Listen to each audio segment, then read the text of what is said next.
জাতীয় নাগরিক পার্টির সংবাদ সম্মেলন বয়কট করলেন সাংবাদিকরা। হযরত শাহজালাল আন্তর্জাতিক বিমানবন্দরে এনসিপির নেতাকর্মীদের হাতে গণমাধ্যম কর্মী লাঞ্ছিত হওয়ার ঘটনায় বিমানবন্দরের ভিআইপি গেটে আয়োজিত সংবাদ সম্মেলন বয়কট করেছেন গণমাধ্যম কর্মীরা। জীবন অবাক না করলে কে করবে? 28% মিল্ক ফ্যাটের অবাক করার সাথে ফ্রেশ মিল্ক পাউডার। জীবন অবাক করুক প্রতিদিন। জাতিসংঘ সাধারণ পরিষদের ৮০তম অধিবেশন শেষে দেশে ফেরা উপলক্ষে অন্তর্বর্তী সরকারের প্রধান উপদেষ্টা ডক্টর মোহাম্মদ ইউনূস ও তার সফর সঙ্গীদের স্বাগত জানাতে বিএনপি, জামাতে ইসলামী এবং জাতীয় নাগরিক পার্টি নেতারা যৌথভাবে সংবাদ সম্মেলনের আয়োজন করেন।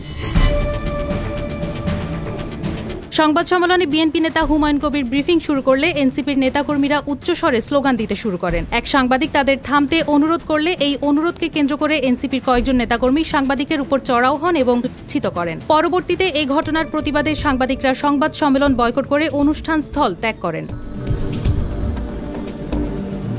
ঘটনার পর সাংবাদিকদের পক্ষ থেকে জানানো হয়, সংবাদ সংগ্রহ করতে গিয়ে তারা হামলার শিকার হয়েছেন, যা পেশাগত দায়িত্ব পালনে গুরুতর বাধা সৃষ্টি করেছে। তারা দ্রুত তদন্ত এবং দায়ীদের বিরুদ্ধে ব্যবস্থা নেওয়ার দাবি জানান।